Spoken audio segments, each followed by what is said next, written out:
Hey guys, thanks for joining me for this video, and I hope it finds you well. I just wanted to sit down and talk very openly about life because I think we all know that life can be a very wild ride, and when problems get in the way and you come across a roadblock and everything just comes to a standstill, I think a lot of us find it really helpful to just talk about it, and not necessarily in the sense like venting to a friend and sharing your problems with them, which I'm totally grateful that I can do, but it definitely is different kind of thinking things versus speaking it out loud and putting it out there. When you're dealing with struggles, especially issues that feel very unique to you and your situation, it can totally feel like no one gets you, and overall it's just kind of isolating. And for me, seeing other people be so candid and vulnerable about their struggles is really inspiring because it's such a human thing. It kind of gives you a little bit of peace of mind in some way, knowing that there's other people out there dealing with their own problems. However weird that might sound to someone else, I just genuinely do appreciate it when people are vulnerable and open about things. So that's what I'm going to try to emulate today, just kind of like being open, candid about life. This is definitely therapeutic for me to be like creative and talkative about like my issues, but if this video is somehow helpful in any capacity for someone out there, that'd be totally awesome. Also, totally random moment, but this shirt I really love. Like, I just love this color, but it shows sweat stains so easily. And I once filmed a video in this shirt that never saw the light of day because it looked like Niagara Falls was in my pits. I'm just gonna try to keep my arms like at my side, or try to keep my arms as low as possible. So excuse me if my posture seems uncomfortable. In my humblest of opinions, I just don't think that's a very cute look for me. So I'm gonna just try to avoid it as much as possible. I say this with a lot of my videos, but I don't know what kind of reach this video will get. I hope that this is helpful or enjoyable in some way, and I totally open anyone to share their struggles too. Like I said, struggling is just a part of life, and sometimes just get dealt an unfair deck and just kind of have to deal with it as gracefully as possible. I know that there's some people out there that be like, you know, you should be grateful. There's definitely a lot of people out there that have it worse than you. And that totally is the case, and some of these issues might seem like first world. And I totally think it's important to recognize your privilege and be grateful for the things that you have, even the small ones. But I think in that same vein, it's important to not minimize any of the struggles you're going through. Pain is pain, and we're all entitled to feel it. And yes, I don't think it's great to be kind of enveloped in the victim mentality and kind of stay stuck within that bubble. But at the same time, I think it's okay to like try to be grateful for some things, while at the same time being like, I'm going through this and it fucking sucks. So at this point in my life, I've been like a year out of college and trying to navigate the adult world. And I know a lot of people out there know very well how difficult it can be trying to adapt to adulting when for literally almost all your life you were in school, and I'm actually still in school pursuing my master's. But at the same time, I'm also trying to maintain myself and pay the bills and stuff like that. Almost immediately after I graduated college, I had a job offer that I took up to be kind of like a mental health, behavioral health nurse. And I'm very grateful for that opportunity, and I'm still grateful to have had that job. But for those who don't know or aren't really well versed with the medical field, nursing can definitely be a very difficult job.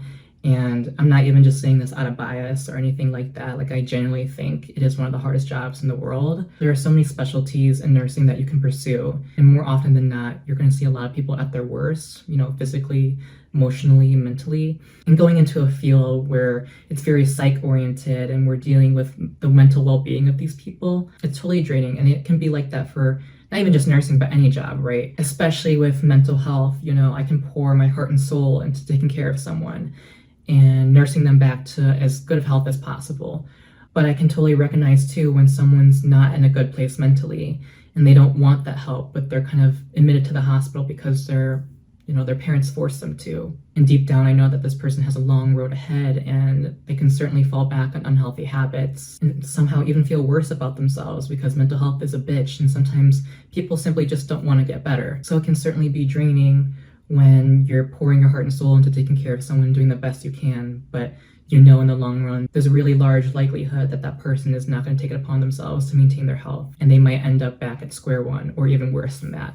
I think with that, it's really important to have like a good work-life balance, right? Like, we work to live, you know, it helps pay the bills, it provides us shelter, it provides us with food, but we shouldn't live to work, and I don't think any one person is defined by their career. I don't think that's a healthy mindset to have. But with that being said, you know, work is still such an integral part of our lives, and it's such a important factor in maintaining ourselves and just kind of staying alive, and that's just kind of how it is. We always emphasize leave work at work, and I think that's such an important principle to follow, but that's easier said than done, especially when you feel the after effects of a really grueling shift when you get home. For me personally, in early March, I was injured pretty seriously during multiple episodes of patient restraining, because that's kind of what you sometimes have to do on a behavioral health floor. There was one particularly violent encounter that really messed me up. I woke up the next day and I noticed something was really not right with my back. So I was in contact with occupational health and I went to an urgent care center near me. And initially, I don't think anyone thought it was that serious. Like even myself, I didn't think it was. I thought it was just a strain.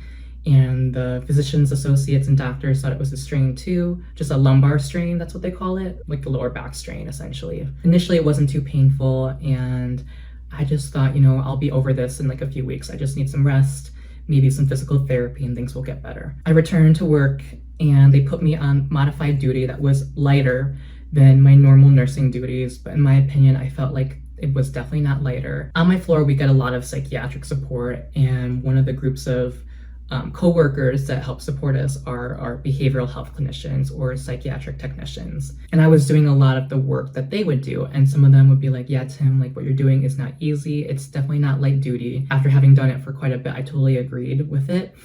And this was a point I brought with my manager and stuff like that. And, unfortunately, like other light duty spots in the hospital or in other buildings of that hospital were taken up. So there was nothing else I could really do. And what my manager had told me was it's just difficult to find, light duty accommodations on an inpatient behavioral health unit, which makes sense. Despite that, it definitely was at the sacrifice of my recovery and my health. Like over time, being in this light duty position, I actually felt like I was getting worse. And not to mention, I'm basically at the hospital for 13 hours straight, essentially, and sometimes multiple days in a row. My back just started to get really inflamed and it was difficult to do things.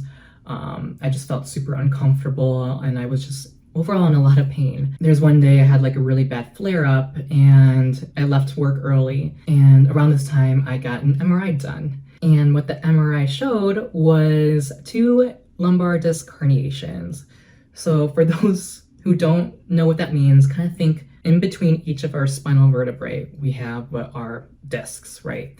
And these discs, this is the kind of analogy a lot of people use, are like jelly donuts.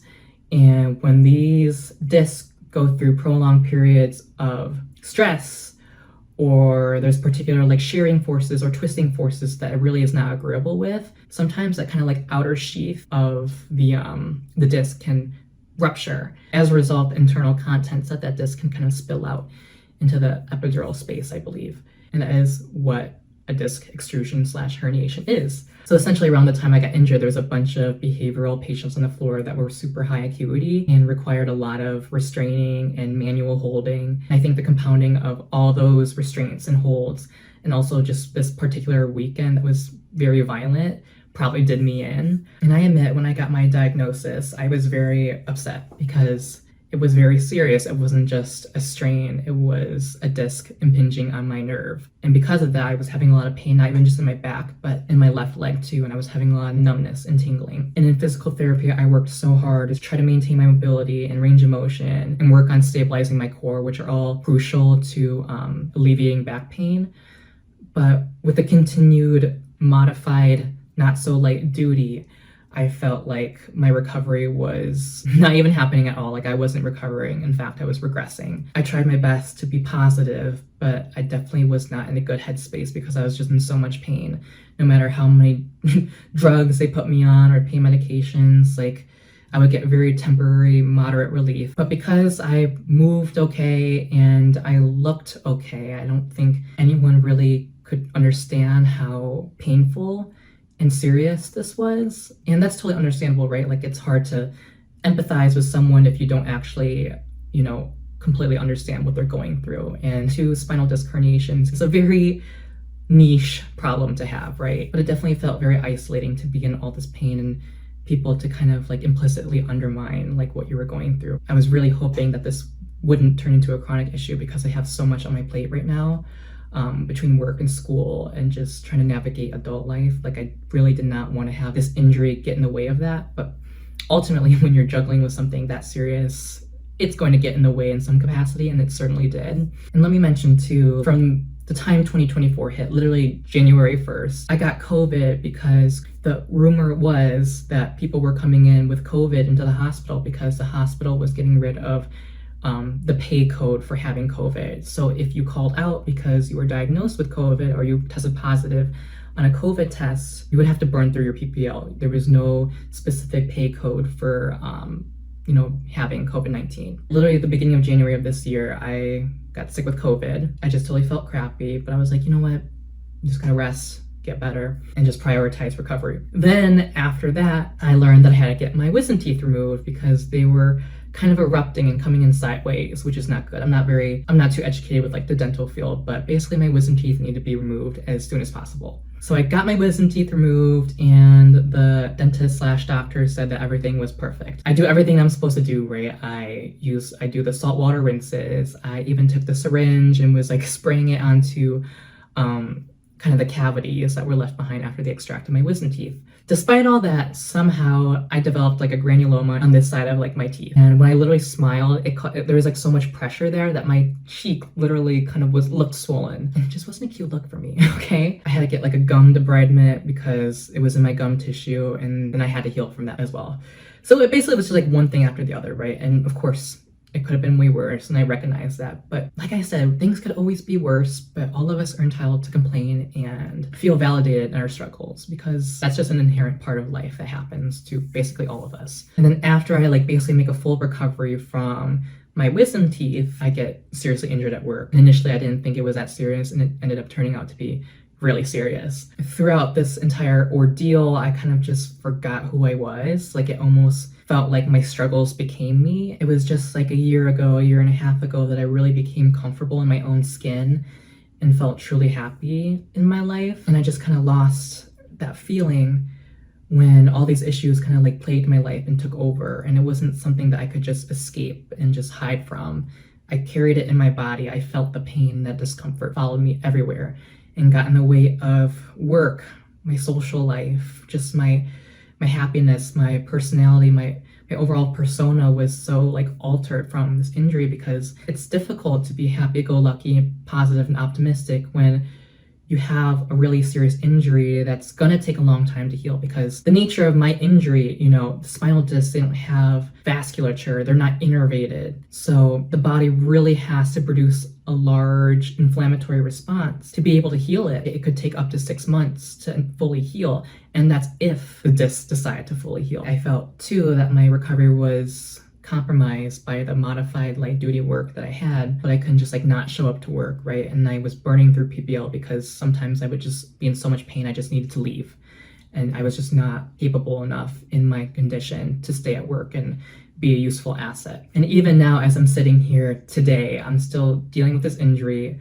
I'm very grateful that I've been finally able to heal now that I've had some time off and really focusing on physical therapy and work conditioning. But when I think about it, I can't help but be disheartened about how much time I have lost recently because of this injury. And I know it's like been 4.5 months, which is nothing in the grand scheme of life, right? But I think when you're young and you don't have a lot of life experience like I do, proportionately 4.5 months feels like a really long time, especially when it's been a year out of college and I'm still navigating this whole adult world, I guess you could say. And on top of that, I've been dealing with a lot of other personal struggles as well. When you're in school, kind of running back and forth and dealing with homework and studying for exams and seeing friends and partying, like, which is so kind of typical of the college experience, right? You're very occupied and in a way distracted with doing those activities. So I didn't really have much time to sit and process everything that had happened in my life up to that point. Now that I'm a young adult trying to navigate the working world and trying to live on my own without the support of my family, the way that your upbringing and just traumatic events like have impacted you become much more apparent. And I really hate to say it because I totally wish I had like a super happy family life and that I was super close with my parents. But for one, my dad's like completely out of the picture. He never had really any role in my life. I've honestly only seen him like maybe 3 times, literally total, in the 23 years I've been alive. My mom, bless her heart, like she endured the Vietnam War and traveled to America on her own, barely knowing the language and pregnant with a baby like me, really fought hard to make a living in a totally new country. And that was her choice, right? But alongside that, there was just so much trauma in her life and a lot of generational carryover. A lot of us know how Asian households can be, right? Like super strict, super toxic. And my mom definitely fell into that category, but even more so because she was by herself and there wasn't another individual really there to check her or to kind of be like, what you're doing is wrong. And like I mentioned in my other video, like mental health was just not a thing to her. So she definitely, when I was younger, inflicted a lot of emotional abuse onto me, and sometimes like physical, if I want to be honest about it. And I don't want to get into the nitty-gritty of those details, but it was tough. I know some people would say like, well, she tried her best, right? Like with what she had, she tried her best to parent me. And I totally understand that and I get that perspective. But I feel like you can't help but be disheartened when even knowing that your parents tried their best, it was just absolute dog shit. There's so many examples I could go over, but I was bullied when I was younger for many things, my race, my sexual orientation, which, people kind of caught on to, even though I didn't really officially come out of the closet until 6 years ago, somewhere around there. When I tried to go to my mom for emotional support or just to vent to her, it was always my fault. Oh, it's because you do this, or it's because you don't have enough guy friends, because I had a lot of friends that were girls because they were more understanding and accepting of gay people, I guess. That, at least in my hometown. It was just like my mom was always siding on the opposing side, like the people who were being homophobic and racist to me. I just felt so alone and I thought it was just my fault. This started around when I was 10 years old. And when you're told that by your own mom and you're so naive and so young, you don't have the life experience nor the mental capacity, because you're still very much developing at that point, to try to think rationally about your circumstances or your situation, it was super duper difficult. My self-confidence was so low, my self-esteem was non-existent. And I admit, when I was really, really young, there were a lot of times where I wanted to end my own life. To think that I was so young and I was feeling that way, that really hurts me. But hey, it happens, right? It's not okay that it happens, but it does happen. Sometimes it gets the best of us at any stage in our life. And there was another time in my life where I was preyed on by my gymnastics coach. I also recently had to share my story to the sheriff and stuff like that because he was finally apprehended. But during that time, I was just so unprotected.